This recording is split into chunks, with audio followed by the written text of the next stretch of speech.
ನಮ್ಮ ಶಾಲೆ ನಮ್ಮ ಹೆಮ್ಮೆ. ಮತ್ತೆ ವಿಶೇಷವಾಗಿ ನಿಮ್ಮ ಸೆನ್ಸಸ್ಸು, ನಿಮ್ಮ ರೇಷನ್ ಕಾರ್ಡು, ನಿಮ್ಮ ಎಲೆಕ್ಷನ್ ಇದಕ್ಕೆ ಎಲ್ಲದಕ್ಕೂ ಕೂಡ ಸರ್ಕಾರಿ ಶಾಲಾ ಶಿಕ್ಷಕರೇ ಯಾಕೆ ಬೇಕು? ಅವರು ಶಿಕ್ಷಣ ನೀಡೋದು ಬಿಟ್ಬಿಟ್ಟು ಬೇರೆ ಎಲ್ಲ ಮಾಡಬೇಕು. ಅವಾಗ ತರಕಾರಿ ತರಬೇಕು, ಹೆಚ್ಚಿಸ್ಬೇಕು, ಅಡುಗೆ ಮಾಡಿಸ್ಬೇಕು, ಇನ್ಯಾವುದೋ ಮೀಟಿಂಗ್ ಹೋಗ್ಬೇಕು, ವಾರಕ್ಕೆ 2 ಮೀಟಿಂಗು. ಸೊ ಅದಕ್ಕೋಸ್ಕರ ಶಿಕ್ಷಣ ನೀಡೋದ್ರ ಬಗ್ಗೆನೇ ಅವ್ರಿಗೆ ಕಂಪ್ಲೀಟ್ ಜವಾಬ್ದಾರಿ ಕೊಟ್ಟು ಮಾಡಬೇಕು. ಮೊನ್ನೆ ಅದು ಮೂಲಭೂತ ಸೌಲಭ್ಯ ಮಾಡಕ್ಕೆ ಸಾಧ್ಯ. We should dedicate the coming 2 years. ಹೇಗೆ ನೀವು ಸೆಮಿ ಕಂಡಕ್ಟರ್ ಬಗ್ಗೆ ಎಲ್ಲಾನು ಕೂಡ ಯೋಚನೆ ಮಾಡ್ತೀರಾ, ಹಾಗೆ ಗುಣಮಟ್ಟದ ಶಿಕ್ಷಣದ ವರ್ಷಗಳು ಅಂತ ನಾವು ತೀರ್ಮಾನ ಮಾಡಬೇಕು. ಮತ್ತೆ ಆಯವ್ಯಯದಲ್ಲಿ ಶಿಕ್ಷಣಕ್ಕೆ 80% 85% ಸ್ಯಾಲ್ರಿಗೆ ಹೋಗ್ಬಿಡುತ್ತೆ. ಇನ್ನು 15% ಅಲ್ಲಿ ಯಾವುದು ಮೂಲಭೂತ ಸೌಲಭ್ಯ ಮಾಡಕ್ ಸಾಧ್ಯ? ಈ ಸಂದರ್ಭದಲ್ಲಿ ದೊರೆಸ್ವಾಮಿ ಅಂತ ಒಬ್ರು ನಮ್ಮ PS ಕಾಲೇಜ್ ಅವರು ಇದ್ರು. PS ಕಾಲೇಜಿನ ಮುಖ್ಯಸ್ಥರು, ನಮ್ಮ ಸರ್ಕಾರ ಇದ್ದಾಗ ಎಜುಕೇಶನ್ ಅಡ್ವೈಸರ್ ಆಗಿದ್ರು. ಅವರು ಒಂದು ಮೂವ್ಮೆಂಟ್ ಸ್ಟಾರ್ಟ್ ಮಾಡಿದ್ರು, ದತ್ತು ತಗೊಳ್ಳೋದು, ಶಾಲೆಗಳನ್ನ ದತ್ತು ತಗೊಳ್ಳೋದು. Sir, many universities they came forward. ಅವರು ತಗೊಂಡು ನಾವು ಡೆವಲಪ್ ಮಾಡ್ತೀವಿ ಅಂತ ಎಲ್ಲ ಬಂದರು. ಅದು ರೇವಾ ಇರ್ಬೋದು, ನಿಮ್ಮ ಪ್ರೆಸಿಡೆನ್ಸಿ ಇರ್ಬೋದು, ಯಾವುದೋ ಯೂನಿವರ್ಸಿಟಿಗಳು. ಆದರೆ ಅದು ಎಲ್ಲಿ ಮುಂದುವರೆದಿದೆಯಾ, ನಿಂತಿದೆಯಾ, ಎಷ್ಟು ಮಟ್ಟ ಕಾಂಟ್ರಿಬ್ಯೂಷನ್ ಮಾಡಿದ್ದಾರೆ? I request the department to furnish me the detail. ಯಾವ್ಯಾವ ಶಾಲೆಯನ್ನು ದತ್ತು ತಗೊಂಡಿದ್ರು, ಎಷ್ಟು ಶಾಲೆಗಳ ಅಭಿವೃದ್ಧಿ ಆಗಿದೆ, ಅದನ್ನು ಮಾಡಬೇಕು ಅಂತ. ಮತ್ತೆ ಒಂದು ನೈಬರ್ಹುಡ್ ಪಾಲಿಸಿ ಥರ ಪ್ರೈವೇಟ್ ಸ್ಕೂಲ್ ಅವರು ಒಂದು ಗೌರ್ಮೆಂಟ್ ಸ್ಕೂಲ್ನ ಅಡಾಪ್ಟ್ ಮಾಡ್ಕೊಂಡ್ರೆ. ಈಗ ಅನೇಕ ಶಾಲೆಗಳಲ್ಲಿ ಫಿಸಿಕಲ್ ಎಜುಕೇಷನ್ ಟೀಚರ್ಸೇ ಇಲ್ಲ, ಫಿಸಿಕಲ್ ಎಜುಕೇಷನ್ ರಿಕ್ರೂಟ್ಮೆಂಟ್ ಆಗ್ತಾ ಇಲ್ಲ. ನೀವು ಅವತ್ತು ಒಂದು ಮಾತು ಕೇಳಿದ್ರಿ, ನಮ್ಮ ಪ್ರಧಾನಮಂತ್ರಿಗಳು ಫಿಟ್ ಇಂಡಿಯಾ ಕನ್ಸೆಪ್ಟ್ ಕೊಟ್ಬಿಟ್ಟಿದ್ದಾರೆ. ಇಡೀ ದೇಶ ಫಿಟ್ ಇಂಡಿಯಾ ಆಗಬೇಕು, ಮಕ್ಕಳಿಗೆ ಫಿಸಿಕಲ್ ಆಕ್ಟಿವಿಟೀಸ್ ಹೇಳಬೇಕು, ಅವ್ರ ಆರೋಗ್ಯನ ಅಲ್ಲಿಂದನೇ ಕಲಿಸ್ಬೇಕು ಅನ್ನೋದೊಂದು ಇದೆ. ನಾವು ಫಿಸಿಕಲ್ ಎಜುಕೇಷನ್ ಟೀಚರ್ಸೇ ಇಲ್ಲದೆ ಇದ್ರೆ ಕರೆಕ್ಟಾಗಿ ಅದು ಯಾವುದೋ ಇಂಟರ್ ಸ್ಕೂಲ್ ಕಾಂಪಿಟೇಷನ್ ಸ್ಟಾರ್ಟ್ ಆಗುತ್ತೆ. ಒಂದು ವಾರಕ್ಕೆ ರೆಡಿ ಆಗಿ ಯಾರೋ ಬರ್ತಾರೆ, ಕಬಡ್ಡಿ ಆಡಿಸ್ತಾರೆ, ಖೋಖೋ ಆಡಿಸ್ತಾರೆ, ಓಡಾಕ್ಸ, ಆಮೇಲೆ ಮುಗಿದೋಯ್ತದ ಕತೆ. ಸೊ ಅದಕ್ಕೋಸ್ಕರ ಶಾಲಾ ಶಿಕ್ಷಕರ ನೇಮಕಾತಿ, ಶಾಲಾ ಶಿಕ್ಷಕರಿಗೆ ತರಬೇತಿ. ನಾನು ನಿನ್ನೆ ನೋಡ್ತಾ ಇದ್ದೆ, ಡೆನ್ಮಾರ್ಕ್ ಎಜುಕೇಶನ್ ಸಿಸ್ಟಮ್ ಅಲ್ಲಿ ಎಂಪತಿ ಫ್ಯಾಕ್ಟರ್ನ ಇಂಟ್ರೊಡ್ಯೂಸ್ ಮಾಡಿದ್ದಾರೆ. ವಾರಕ್ಕೊಂದು ದಿವಸ ಮಕ್ಕಳಿಗೆ ಬೇರೆಯವ್ರ ಬಗ್ಗೆ, ಅದು ಸಹಾನುಭೂತಿ ಅನುಕಂಪಕ್ಕಿಂತ ಇನ್ನೊಂದು ಹೆಜ್ಜೆ ಮುಂದೆ, ನಾವು ಯಾವ ರೀತಿ ಕಷ್ಟ ಇದ್ದವ್ರಿಗೆ ಸಹಾಯ ಮಾಡೋದು, ಎಂಪತಿ ಕ್ಲಾಸ್. ಈ ರೀತಿ ಮಕ್ಕಳಿಗೆ ಆ ಮೌಲ್ಯಗಳನ್ನ ಬಿತ್ತ ಬಗ್ಗೆನೂ ಕೂಡ ನಾವು ಟೀಚರ್ಸ್ಗೆ ನಾವು ಟ್ರೈನಿಂಗ್ ಕೊಡಬೇಕು. ಮತ್ತೆ ವಿಶೇಷವಾಗಿ ನಿಮ್ಮ ಸೆನ್ಸಸ್ಸು, ನಿಮ್ಮ ರೇಷನ್ ಕಾರ್ಡು, ನಿಮ್ಮ ಎಲೆಕ್ಷನ್ ಇದಕ್ಕೆ ಎಲ್ಲದಕ್ಕೂ ಕೂಡ ಸರ್ಕಾರಿ ಶಾಲಾ ಶಿಕ್ಷಕರೇ ಯಾಕೆ ಬೇಕು? ಅವರು ಶಿಕ್ಷಣ ನೀಡೋದು ಬಿಟ್ಬಿಟ್ಟು ಬೇರೆ ಎಲ್ಲ ಮಾಡಬೇಕು. ಅವಾಗ ತರಕಾರಿ ತರಬೇಕು, ಹೆಚ್ಚಿಸ್ಬೇಕು, ಅಡುಗೆ ಮಾಡಿಸ್ಬೇಕು, ಇನ್ಯಾವುದೋ ಮೀಟಿಂಗ್ ಹೋಗ್ಬೇಕು, ವಾರಕ್ಕೆ 2 ಮೀಟಿಂಗು. ಸೊ ಅದಕ್ಕೋಸ್ಕರ ಶಿಕ್ಷಣ ನೀಡೋದ್ರ ಬಗ್ಗೆನೇ ಅವ್ರಿಗೆ ಕಂಪ್ಲೀಟ್ ಜವಾಬ್ದಾರಿ ಕೊಟ್ಟು ಮಾಡಬೇಕು. ಮೊನ್ನೇನೋ ಒಂದು ತಗೊಂಡ್ರಿ, ಇಷ್ಟು % ಕಡಿಮೆ ಬಂದರೆ ಆ ಶಿಕ್ಷಕರಿಗೆ ಪನಿಷ್ಮೆಂಟು ನಾವು ಕೊಡೋದು ಅಂತ ಪೇಪರಲ್ಲಿ ಓದ್ದೆ ನಾನು. Punishment may not be the answer, motivation is the answer. ಅವ್ರಿಗೆ ಮೋಟಿವೇಟ್ ಮಾಡಿಬಿಟ್ಟು, ನೋಡಿ ಬೇರೆ ಶಾಲೆಗಳಲ್ಲಿ ಹೀಗಿದೆ, ನೀವು ಮಾಡಿ ಅಂತ. I think as education minister ಅಥವಾ as persons who are interested in this education, ನಾವು ಹೆಚ್ಚೆಚ್ಚು ಶಾಲೆಗಳಿಗೆ ಹೋಗಿ ಮಕ್ಕಳ ಜೊತೆ ಇಂಟ್ರಾಕ್ಟ್ ಮಾಡಿದ್ರೆ ಅವ್ರು ನಮಗೆ ಜಾಸ್ತಿ ಕಲಿಸ್ತಾರೆ. They are so smart today.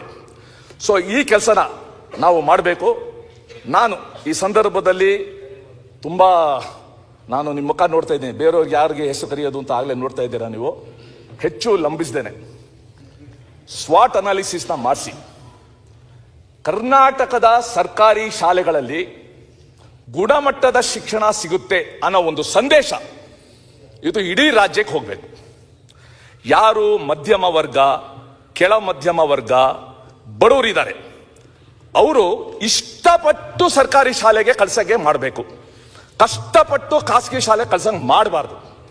So ಅದನ್ನ we should take it as a mission ಮೋಡಲ್ಲಿ ತಗೊಂಡು ನಾವು ಮಾಡಿದ್ರೆ ನನಗನ್ಸುತ್ತೆ ಆ ಮಕ್ಕಳಿಗೆ ನಾವು ನಿಜವಾಗ್ಲೂ ಕೂಡ ನಮ್ಮ ಗಮನ ಹರಿಸ್ದಂಗಾಗತ್ತೆ. ನಾನು ಪ್ರತಿ ಶಾಲೆಗೆ ಹೋದಾಗ ಹೇಳ್ತಾ ಇರ್ತೀನಿ, ನನಗೊಂದು ಆಸೆ ಇದೆ, ಈ ಮಕ್ಕಳಲ್ಲಿ ಇನ್ನು 10-15 ವರ್ಷದಲ್ಲಿ ಯಾರಾದರೂ ಒಬ್ಬ ಈ ಜಿಲ್ಲೆಗೆ DC ಆಗಿ ಬರಬೇಕು, ಒಬ್ಬ SP ಆಗಿ ಬರಬೇಕು, ಒಬ್ಬ ಡಾಕ್ಟರ್ ಆಗಬೇಕು. ಒಂದು ಕನಸು ಬಿಟ್ಟಕ್ಕೇನು, ಒಂದು ಕನಸನ್ನ ಬಿಡಬೇಕು. ಸೊ ಆ ಕೆಲಸನ ನಾವು ಯಶಸ್ವಿಯಾಗಿ ಮಾಡಿದ್ರೆ ನನ್ಗನ್ಸುತ್ತೆ, ಈ ದೃಷ್ಟಿಯಿಂದ ಶಿಕ್ಷಣ ಸಚಿವರೇನಾದ್ರು ಯೋಚನೆ ಮಾಡಿದ್ರೆ ನಾನು ಪೂರ್ತಿ ನಿಮಗೆ ಸಹಕಾರ ಕೊಟ್ಟು ನಿಮ್ಮ ಜೊತೆ ನಿಂತ್ಕೋತೀನಿ. ಸರ್ಕಾರಿ ಶಾಲೆಗಳನ್ನ ಸಬಲೀಕರಣ ಮಾಡೋದಕ್ಕೆ what are the steps V should take? 1, 2, 3, 4. ಈಗ ಬಂದಿರೋ ಥ್ರೆಟ್ ಅನ್ನ ನಿವಾರಿಸೋದು ಹೇಗೆ? ಆ ಪೇರೆಂಟ್ಸ್ಗೆ ನಮ್ಮ ಸರ್ಕಾರಿ ಶಾಲೆ ಬಗ್ಗೆ ವಿಶ್ವಾಸಾರ್ಹತೆ ಬೆಳೆಸೋದು ಹೇಗೆ? ಶಿಕ್ಷಕರಲ್ಲಿ ನಮ್ಮ ಶಾಲೆ ನಮ್ಮ ಹೆಮ್ಮೆ ಅನ್ನೋ ಒಂದು ಭಾವನೆ ಬರೋದು ಹೇಗೆ? ನಿಜ, ನಾನು ಬಹಳಷ್ಟು ಕಡೆ ನೋಡ್ತೀನಿ, they are in some places BO teachers, they are more powerful than politicians. I know. Suresh Kumar. ಸನ್ಮಾನ್ಯ ಸಭಾಧ್ಯಕ್ಷರೇ, ನಾನು ಶಿಕ್ಷಣ ಸಚಿವರಾದ ಮಧು ಬಂಗಾರಪುರದಲ್ಲಿ ಒಂದು ಮನವಿ ಮಾಡ್ಕೊಳ್ತೀನಿ. It's the need of the hour. ಬೇರೆ ಬೇರೆ ರಾಜ್ಯಗಳ ಬೆಸ್ಟ್ ಪ್ರಾಕ್ಟೀಸಸ್ ಇನ್ ಗೌರ್ಮೆಂಟ್ ಸ್ಕೂಲ್ಸ್ನ ನಾವು ಅಡಾಪ್ಟ್ ಮಾಡ್ಕೊಳ್ಬೇಕು. ನಾನು ಎಜುಕೇಷನ್ ಮಿನಿಸ್ಟರ್ ಆಗಿದ್ದಾಗ ನಿಮ್ಗೆ ಗೊತ್ತಿರ್ಬೋದು, ಬಹಳ ಜನ ಮಕ್ಕಳು ನೀರೇ ಕುಡಿಯೋದಿಲ್ಲ. ಈ ಡಿಹೈಡ್ರೇಷನ್ ಅನ್ನೋದು ಸಾಮಾನ್ಯವಾದ ಸಂಗತಿ ಆಗ್ಬಿಟ್ಟಿದೆ. ಅದಕ್ಕೆ ಕೇರಳದಲ್ಲಿ ವಾಟರ್ ಬೆಲ್ ಅಂತ ಒಂದು ಶುರು ಮಾಡೋದು. ಕೇರಳ ಸ್ಕೂಲ್ಸಲ್ಲಿ ಪ್ರತಿ 2 ಗಂಟೆಗೆ ಒಂದು ಬೆಲ್ ಹೊಡಿತಾರೆ, ಮಕ್ಕಳು ನೀರು ಕುಡಿಬೇಕು, ನಿರ್ಜಲೀಕರಣ ಆಗಬಾರ್ದು. We introduce that. ಅದು ಇವಾಗ ಶಾಲೆನಲ್ಲಿ ಇದೆಯಾ, ಒಂದ್ಸಲ ನೋಡಿ. ಮತ್ತೆ ಕೇರಳದಲ್ಲಿ ಇನ್ನೊಂದು ಮಾಡಿದ್ದಾರೆ, ಲಾಸ್ಟ್ ಬೆಂಚ್ ಸ್ಟೂಡೆಂಟ್ ಇರಬಾರ್ದು ಅಂದ್ಬಿಟ್ಟು ಟೈಪು ನಮ್ಮ ರಾಜ್ಯದಲ್ಲೂ ಕೂಡ ಬಹಳಷ್ಟು ಕಡೆ ಇದೆ. ಈ ರೀತಿ ಒಂದಷ್ಟು ಬೆಸ್ಟ್ ಪ್ರಾಕ್ಟೀಸಸ್ನ ತಂದು ನಮ್ಮ ರಾಜ್ಯದಲ್ಲಿ ಈ ಸರ್ಕಾರಿ ಶಾಲೆಗಳಿಗೆ ನಾವು ಮಾಡಬೇಕು. ಜೊತೆಗೆ ಎಲ್ಲರೂ ಕೂಡ ಹೇಳ್ತಾ ಇರ್ತಾರೆ, ಈ ನೇಮಕಾತಿ ಪ್ರೊಸೆಸ್ನ ಬೇಗ ಮಾಡಬೇಕು ನಾವು. ಮತ್ತೆ ಸರ್, ಈ ಅತಿಥಿ ಶಿಕ್ಷಕರು ಅಂತ ಒಂದು ಕನ್ಸೆಪ್ಟ್ ಇದೆ ನಮ್ಮ ಹತ್ರ. If I am right, there are over 73,000 ಅತಿಥಿ ಶಿಕ್ಷಕರು, ನಿಯರ್ಲಿ 70,000 ಹೈಸ್ಕೂಲ್ ಇದು ಪುಟ್ಟಗೆದ. ನಮ್ಮಲ್ಲಿ ಅತಿಥಿ ದೇವೋ ಭವ ಅಂತೀವಿ. ಆ ಅತಿಥಿ ಶಿಕ್ಷಕರನ್ನ ನೋಡ್ಕೊಳ್ಳೋ ಸ್ಥಿತಿ, ಅವ್ರಿಗೆ ಸಂಬಳ ಯಾವ ಬರುತ್ತೆ, ಎಷ್ಟು ಬರುತ್ತೆ ಅಂತ ಗೊತ್ತಿಲ್ಲ. And there are trained also. ಈ ನಲಿ ಕಲಿಗೆ ನೀವು ಅತಿಥಿ ಶಿಕ್ಷಕರನ್ನ ಕಳಿಸಿದ್ರೆ ಆ ನಲಿ ಕಲಿನಲ್ಲಿ ಏನ್ ಟ್ರೈನಿಂಗ್ ತಗೊಂಡಿರ್ತಾರೆ ಅವರು? ಸೊ ಈ ದೃಷ್ಟಿಯಿಂದ ನೇಮಕಾತಿ ಬಗ್ಗೆ ನೀವು ಒಂದು ಶುರು ಮಾಡಬೇಕು. ಮತ್ತೆ ನಮ್ಗೆ ಇನ್ನೂ ಕೂಡ NEP ಮತ್ತೆ SCP ನಡುವೆ ಏನ್ ವ್ಯತ್ಯಾಸ ಇದೆ? SCPದು ನಮ್ಗೆಲ್ಲ ಒಂದು ಕೊಟ್ಟಿದ್ರೆ ಮಾತಾಡಕ್ಕೆ ಅನುಕೂಲ ಆಗ್ತಾ ಇತ್ತು. ಒಂದೇನೋ ಒಂದು ಶಾಲೆಗಳಲ್ಲಿ ಒಂದು ನಿರ್ದಿಷ್ಟವಾಗಿ ನಮ್ಮ ಎಜುಕೇಶನ್ ಪಾಲಿಸಿ ಏನು ಅನ್ನೋದು ಒಂದೇ ನಮಗೆ ಗೊತ್ತಾಗಬೇಕು. ನಾನು ಆಗ್ಲೇ ಹೇಳ್ದಂಗೆ 2016 2016 ಸರ್ಕಾರಿ ಶಾಲೆಗಳಲ್ಲಿ ಗುಣಾತ್ಮಕ ಶಿಕ್ಷಣಕ್ಕೆ ಸಂಬಂಧಿಸಿದಂತೆ, ಸರ್ ಪಟ್ಟಣ್ಣವರೇ ಹೇಳ, ಸರ್ಕಾರಿ ಶಾಲೆಗಳಲ್ಲಿ ಗುಣಾತ್ಮಕ ಶಿಕ್ಷಣಕ್ಕೆ ಸಂಬಂಧಿಸಿದಂತೆ ಉತ್ತಮ ಕಲಿಕಾ ವಾತಾವರಣವನ್ನು ಸೃಷ್ಟಿಸಿ ಶಾಲೆಗಳಲ್ಲಿ ಕಲಿಕೆಯನ್ನು ಕೇಂದ್ರ ಬಿಂದುವನ್ನಾಗಿಸಲು ಸಾಧ್ಯವಾಗಬಹುದಾದ ರೀತಿಯಲ್ಲಿ ಶಿಕ್ಷಣ ವ್ಯವಸ್ಥೆಯನ್ನು ಪುನರ್ರಚಿಸುವುದು ಇಂದಿನ ತುರ್ತು ಅಗತ್ಯ. ದಿನದಿಂದ ದಿನಕ್ಕೆ ತೀರಾ ದುರ್ಬಲ ಸ್ಥಿತಿ ಮುಟ್ಟುತ್ತಿರುವ ಸರ್ಕಾರಿ ಶಾಲೆಗಳ ಸಬಲೀಕರಣವಾಗದ ಹೊರತು ಉಚಿತ ಮತ್ತು ಕಡ್ಡಾಯ ಶಿಕ್ಷಣದ ಉದ್ದೇಶ ಸಫಲವಾಗುವುದಿಲ್ಲ ಎಂಬುದನ್ನು ಅರಿತ ಕರ್ನಾಟಕ ಸರ್ಕಾರ, ಶ್ರೀ ಸಿದ್ದರಾಮಯ್ಯನವರು ಮುಖ್ಯಮಂತ್ರಿ ಆಗಿದ್ದಾಗ ಜೂನ್ 2016 ಸರ್ಕಾರಿ ಶಾಲೆಗಳ ಸಬಲೀಕರಣ ಸಮಿತಿಯೊಂದನ್ನು ರಚಿಸಿತ್ತು. ಆ ಸಮಿತಿ ಒಂದು ವರದಿ ಕೊಟ್ಟರು, ಸುಮಾರು 25 ಶಿಫಾರಸುಗಳನ್ನ ಕೊಟ್ಟರು. ಅದರಲ್ಲಿ ಕೇವಲ ಕೆಲವು ಶಿಫಾರಸು ಹೇಳ್ತೀವಿ. ಮೊದಲನೇ ಶಿಫಾರಸು, ಮಕ್ಕಳ ಜೀವ ರಕ್ಷಣಾ ದೃಷ್ಟಿಯಿಂದ ಪೋಷಕರು ತಮ್ಮ ಮಕ್ಕಳನ್ನು ಸರ್ಕಾರಿ ಶಾಲೆಗಳಿಗೆ ನಿರಾಳವಾಗಿ ಕಳುಹಿಸುವ ವಾತಾವರಣ ಸೃಷ್ಟಿಯ ಅಗತ್ಯತೆಯಿಂದ ದುಸ್ಥಿತಿಯಲ್ಲಿರುವ ಎಲ್ಲಾ ಶಾಲಾ ಕೊಠಡಿಗಳನ್ನು ತುರ್ತಾಗಿ ನವೀಕರಣಗೊಳಿಸಬೇಕು ಮತ್ತು ಸರ್ಕಾರಿ ಶಾಲೆಗಳಲ್ಲಿ ಖಾಲಿ ಇರುವ ಶಿಕ್ಷಕರ ಹುದ್ದೆಗಳನ್ನು ಭರ್ತಿ ಮಾಡಲು ತುರ್ತು ಕ್ರಮ ಕೈಗೊಳ್ಳಬೇಕು. ಇದು ಮುಖ್ಯಮಂತ್ರಿಗಳೇ ರಚಿಸಿದ ಸಮಿತಿ ಕೊಟ್ಟಿರೋ ಶಿಫಾರಸು. ಎರಡನೇದು, ಸರ್ಕಾರಿ ಕಿರಿಯ ಹಿರಿಯ ಪ್ರಾಥಮಿಕ ಶಾಲೆಗಳಲ್ಲಿ ಪೂರ್ವ ಪ್ರಾಥಮಿಕ ತರಗತಿಗಳನ್ನು ತಕ್ಷಣ ಪ್ರಾರಂಭಿಸಬೇಕು. LKG UKG ಕ್ಯಾಚ್ಮೆಂಟ್ ಏರಿಯಾ ಆಗುತ್ತದೆ. ಮೂರನೇದು, ಸರ್ಕಾರಿ ಶಾಲೆಗಳಲ್ಲಿ ಶಿಕ್ಷಕರನ್ನು ಪ್ರಧಾನವಾಗಿ ಕಲಿಕೆಗೆ ಮಾತ್ರ ತೊಡಗಿಸಿಕೊಂಡು ಎಲ್ಲ ರೀತಿಯ ಕಲಿಕೇತರ ಕೆಲಸಗಳಿಂದ ಅವರನ್ನು ಸಂಪೂರ್ಣ ಮುಕ್ತಗೊಳಿಸಬೇಕು. ನಾಲ್ಕನೇದು, ಸರ್ಕಾರಿ ಶಾಲೆಗಳ ಗುಣಮಟ್ಟ ಸುಧಾರಿಸಲು ಪ್ರತಿ ಶಾಲೆಗೂ ಕನಿಷ್ಠ ಪ್ರತಿ ತರಗತಿಗೆ ಒಬ್ಬ ಶಿಕ್ಷಕ, ಪ್ರತಿ ವಿಷಯಕ್ಕೊಬ್ಬ ಶಿಕ್ಷಕ ನೇಮಕಾತಿಯ ಅಗತ್ಯವಿದೆ. ಮಕ್ಕಳ ಶಿಕ್ಷಕರ ಆದರ್ಶ ಅನುಪಾತ ಮುಟ್ಟುವವರೆಗೆ ಕನಿಷ್ಠ ವಿಷಯವಾರು ಬೋಧನೆಯ ಪ್ರಮಾಣದ ಅನುಪಾತವನ್ನೂ ಗಮನಿಸಿ ಶಿಕ್ಷಕರನ್ನು ಒದಗಿಸಬೇಕು. 5, ಶಿಕ್ಷಕರು ಸಕ್ರಿಯವಾಗಿ ಕಲಿಕಾ ಪ್ರಕ್ರಿಯೆಯಲ್ಲಿ ತೊಡಗಿಸಿಕೊಂಡು ತಮ್ಮ ವೃತ್ತಿ ನೈಪುಣ್ಯತೆಯನ್ನು ಉನ್ನತೀಕರಿಸಿಕೊಳ್ಳಲು ಕಾಲ ಕಾಲಕ್ಕೆ ಸೂಕ್ತ ಮಾರ್ಗದರ್ಶನ, ತರಬೇತಿ, ಅನುಪಾಲನೆಗೆ ಪೂರಕವಾದ ಬೆಂಬಲ ವ್ಯವಸ್ಥೆಗಳನ್ನು ಬಲವರ್ಧನೆಗೊಳಿಸುವುದು. 6, ಶಿಕ್ಷಣದಲ್ಲಿ ICT ಮಾಹಿತಿ ಸಂವಹನ ತಂತ್ರಜ್ಞಾನ ಭಾಗವಾಗಿ ಸರ್ಕಾರಿ ಶಾಲೆಗಳಲ್ಲಿ ಹೊಸ ತಂತ್ರಜ್ಞಾನಗಳನ್ನು, ನಮ್ಮಲ್ಲಿ ಅನೇಕ ಕಡೆ ಅಟಲ್ ಟಿಂಕರಿಂಗ್ ಸೆಂಟರ್ಸ್ನ ನಾವು ಮಾಡಿದ್ದೀವಿ. ಅದು ಬಹಳ ಅನುಕೂಲವಾಗಿದೆ. ಆ ರೀತಿ ಹೊಸ ತಂತ್ರಜ್ಞಾನಗಳನ್ನು, ಲೈಬ್ರರಿ, ಬುಕ್ ಇತ್ಯಾದಿ ಕಾಲೋಚಿತ ತಂತ್ರಜ್ಞಾನ ಅಳವಡಿಕೆ ಮತ್ತು ತಾಂತ್ರಿಕ ವಿಧಾನಗಳನ್ನು ಅಳವಡಿಸಿಕೊಳ್ಳುವುದು. ಶಿಫಾರಸು 7, ಇಂಗ್ಲಿಷ್ ತರಬೇತಿ ಪಡೆದ ಶಿಕ್ಷಕರಿಂದ ಸರ್ಕಾರಿ ಶಾಲೆಗಳಲ್ಲಿ 1ನೇ ತರಗತಿಯಿಂದಲೇ ಇಂಗ್ಲಿಷ್ ಅನ್ನು ಒಂದು ಭಾಷೆಯಾಗಿ ಪರಿಣಾಮಕಾರಿಯಾಗಿ ಕಲಿಸಬೇಕು, ಸ್ಪೋಕನ್ ಇಂಗ್ಲಿಷ್. 8, ಸರ್ಕಾರಿ ಶಾಲೆಗಳಲ್ಲಿ ಶಾಲಾಭಿವೃದ್ಧಿ ಮೇಲುಸ್ತುವಾರಿ ಸಮಿತಿಗಳನ್ನು ಬಲಪಡಿಸಿ ಸರ್ಕಾರಿ ಹಾಗೂ ಸರ್ಕಾರಿ ಅನುದಾನಿತ ಶಾಲೆಗಳನ್ನು ನೆರೆಹೊರೆಯ ಸಮಾನ ಶಾಲೆಗಳನ್ನಾಗಿ ಪರಿವರ್ತಿಸಲು ತುರ್ತು ಕ್ರಮ ವಹಿಸುವುದು. ಸೊ ಇಷ್ಟು ವಿಷಯದಿಂದ ಮಕ್ಕಳಿಗೆ ಸರ್ವಾಂಗೀಣ ಅಭಿವೃದ್ಧಿ ಆಗಬೇಕು.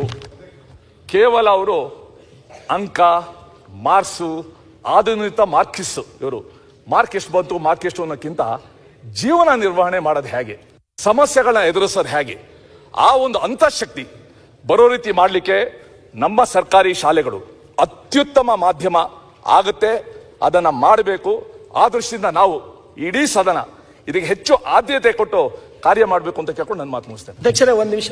ನನಗೂ MLC ಆಗಿ ನನಗೆ ಫೋನ್ ಬರೋದಿಲ್ಲ. ಅವಳಿಗೆ ಅದಕ್ಕಿಂತ ಡಾಕ್ ಫೋಟೋ ಫೋನ್ ಬರ್ತಿರ್ತವೆ. ಯಾವಾಗ ನೋಡ್ರು ಆನ್ಲೈನು ಅದನ್ನು ಅಟೆಂಡ್ ಮಾಡೋದು, ಅವ್ರಿಗೆ ಕೇಳೋದು, ಅಪ್ಲೋಡ್ ಮಾಡಬೇಕು. ಸೊ ಈ ರೀತಿ ಏನಾಗ್ತಾಯಿದೆ ಅಂದರೆ ಶಿಕ್ಷಕರಿಗೆ ಈ ಹೆಚ್ಚುವರಿ ಕೆಲಸದ ಭಾರದಿಂದ ಅವರಿಗೆ ಗುಣಮಟ್ಟದ ಶಿಕ್ಷಣ, ಟೀಚಿಂಗ್ ಮೇಲೆ ಫೋಕಸ್ ಮಾಡೋಕ್ಕಾಗ್ತಾಯಿಲ್ಲ.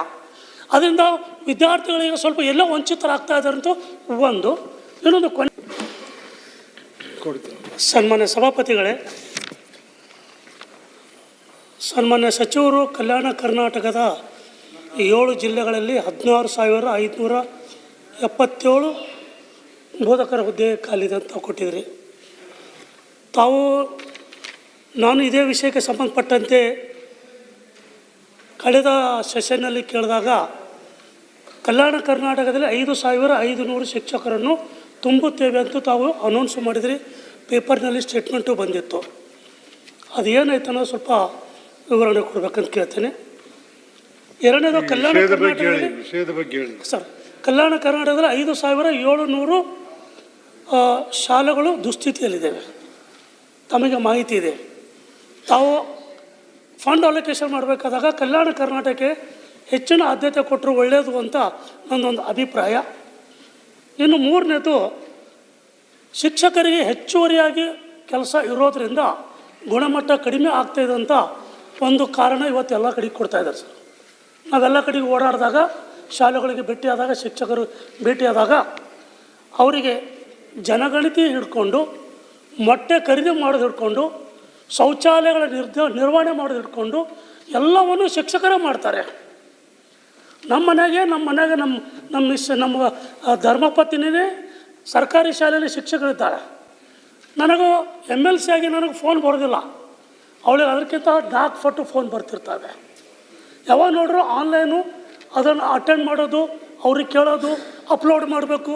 ಸೊ ಈ ರೀತಿ ಏನಾಗ್ತಾಯಿದೆ ಅಂದರೆ ಶಿಕ್ಷಕರಿಗೆ ಈ ಹೆಚ್ಚುವರಿ ಕೆಲಸದ ಭಾರದಿಂದ ಅವರಿಗೆ ಗುಣಮಟ್ಟದ ಶಿಕ್ಷಣ ಟೀಚಿಂಗ್ ಮೇಲೆ ಫೋಕಸ್ ಮಾಡೋಕ್ಕಾಗ್ತಾಯಿಲ್ಲ. ಅದರಿಂದ ವಿದ್ಯಾರ್ಥಿಗಳಿಗೆ ಸ್ವಲ್ಪ ಎಲ್ಲೋ ವಂಚಿತರಾಗ್ತಾ ಇದ್ದಾರೆ ಅಂತ ಒಂದು. ಇನ್ನೊಂದು ಕೊನೆ ಮಾಡ್ತಾರೆ. ಈಗ ಶಾಲೆಗಳು ನಡೆಯುವುದು ಮಕ್ಕಳಿಗಾಗಿ ಅಲ್ಲ, ಶಿಕ್ಷಕರಿಗಾಗಿ. ನಮ್ಮಲ್ಲೆಲ್ಲ 10-12 ಮಕ್ಕಳಿದ್ರೆ 1-2 ಟೀಚರ್ಗಳು ಇರ್ತಾರೆ. ಇಲ್ಲಿದ್ರೆ ಟೀಚರ್ಗಳು ಎಲ್ಲಿ ಹೋಗುದು? ಇದು ಕತೆ. ಮಕ್ಕಳ ಬಗ್ಗೆ ಅವರಿಗೆ ಕರುಣೆ ಇಲ್ಲ. ಅವರಿಗೆ ಇರುವಂಥದ್ದು ಶಾಲೆ, ನಮ್ಮ ಟೀಚರು ಈ ಶಾಲೆಯಲ್ಲಿ ಉಳಿಬೇಕಾದ್ರೆ ನಾವು ಎಲ್ಲಿಂದಾದರೂ ಮಕ್ಕಳು ತರಬೇಕು. ಮೊನ್ನೆ ನಾನು ನನ್ನ ಕ್ಷೇತ್ರದಲ್ಲಿ ಬೋಳಾರ್ ಅಂತ ಹೇಳುವಂಥ ಗ್ರಾಮಕ್ಕೆ ಒಂದು ಶಾಲೆಗೆ ಹೋಗಿದ್ದೆ. ಅಲ್ಲಿ ಹೋದಾಗ ಎಲ್ಲ ಶಾಲೆಯ ಮಕ್ಕಳು ಕನ್ನಡದಲ್ಲಿ ಮಾತಾಡೋದಿಲ್ಲ, ಹಿಂದಿಯಲ್ಲಿ ಮಾತಾಡ್ತಾರೆ. ಟೀಚರು ಯಾಕೆ ಹಿಂದಿಯಲ್ಲಿ ಮಾತಾಡ್ತೀರಿ ಕೇಳಿದೆ. ಅಂದರೆ ಈ ಮಕ್ಕಳೆಲ್ಲ ಇಲ್ಲಿ ಕೂಲಿ ಕೆಲಸಕ್ಕೆ ಬಂದಿರ್ತಕ್ಕಂಥದ್ದು, ಮನೆ ಕಟ್ಟಡ ಕೆಲಸಕ್ಕೆ ಬಂದವರು ಮಕ್ಕಳನ್ನು ತಂದು ಕೂತ್ಕೊಳಿಸಿದ್ದೇವೆ. ಅವರಿಗೆ ಕನ್ನಡ ಬರುವುದಿಲ್ಲ. ನಾವೀಗ ಪ್ರಯತ್ನ ಮಾಡ್ತಾ ಇದ್ದೇವೆ ಕನ್ನಡ ಕಲಿಸಲಿಕ್ಕೆ ಅಂತ ಹೇಳುವಂಥ ಪರಿಸ್ಥಿತಿ ಇದೆ. ಯಾಕೆ ಈ ಪ್ರಯತ್ನಗಳಾಯಿತು ಅಂತ ಕೇಳಿದಾಗ ಇಲ್ಲಿದ್ರೆ ಟೀಚರ್ಗಳು ಟ್ರಾನ್ಸ್ಫರ್ ಆಗಿ ಹೋಗ್ತಾರೆ ಬೇರೆ ಕಡೆ. ಹಾಗಾಗಿ ಅದು ಒಂದು. ಅತಿಥಿ ಉಪನ್ಯಾಸಕರಿಗೆ 400 ರೂಪಾಯಿ ಕೊಡ್ತಾ ಇದ್ದೀರಿ. ಎಂಥ ಅನ್ಯಾಯ ಮಾಡ್ತಾ ಇದ್ದೀರಿ? ಯಾಕೆ ಈ ಥರ ತೆಪ್ಪಾಗ್ತಾ ಇದೆ? ಇದು ಕೂಡಲೇ ನೀವು ಸರ್ಕಾರದವರು ಕೂಡಲೇ ಇದನ್ನ ಶಾಶ್ವತ ಪರಿಹಾರ ಮಾಡಿ ಅಪಾಯಿಂಟ್ ಮಾಡ್ಕೊಳ್ಳಿ. ಮತ್ತು ಇನ್ನು 10 ವರ್ಷ ಹೋದರೆ ಇದೇ ಥರ ಹೋದರೆ ಗೌರ್ಮೆಂಟ್ ಶಾಲೆಗೆ ಒಬ್ಬರು ಬರಲ್ಲ, ಮಕ್ಕಳು ಎಲ್ಲ ಹೊಂಟೋಗ್ತಾರೆ. ದಯಮಾಡಿ ಅಪಾಯಿಂಟ್ ಮಾಡ್ಕೊಳ್ಳಿ ಅವ್ರನ್ನ. ಮದ್ದೂರು ತಾಲೂಕು 39 ಗೌರ್ಮೆಂಟ್ ಶಾಲೆಗಳವೆ. ಹಿಂದಿ ಟೀಚರ್ಸು 19 ಜನ ಕೊರತೆ ಇದ್ದಾರೆ. ಅವ್ರು ಪಾಸ್ ಆಗಿ ಅಂದರೆ ಹೆಂಗಾಗ್ತಾರೆ? ಪಾಠನೆ ಮಾಡದೆ ಹೆಂಗೆ ಪಾಸ್ ಆಗ್ತಾರೆ? ನಮ್ಮ ಸಚಿವರು ತುಂಬ ಕೆಲಸ ಮಾಡ್ತಾ ಇದ್ದಾರೆ, ಆಕ್ಟಿವ್ ಆಗಿ ಮಾಡ್ತಾ ಇದ್ದಾರೆ. ಪಾಪ ಅವ್ರಿಗೆ ನಾನು ಬೆರಳು ಮಾಡಿ ತೋರಿಸ್ತಾ ಇಲ್ಲ. ನಾನು ತುಂಬ ಚೆನ್ನಾಗಿ ಕೆಲಸ ಮಾಡ್ತಾ ಇದ್ದಾರೆ. ಅವ್ರು ನನಗೆ ಅವ್ರ ಮೇಲೆ ಗೌರವ ಇದೆ. ಸರ್ಕಾರ ಕೂಡಲೇ ಏನು ಖಾಲಿ ಹುದ್ದೆ ಇದೆ ಅದನ್ನು ಫಿಲ್ ಮಾಡಿ ಅಂತ ನಾನು ನಿಮ್ಮ ಮುಂದೆ ನಾನು ಕೇಳ್ಕೊಳ್ತೀನಿ ಸರ್.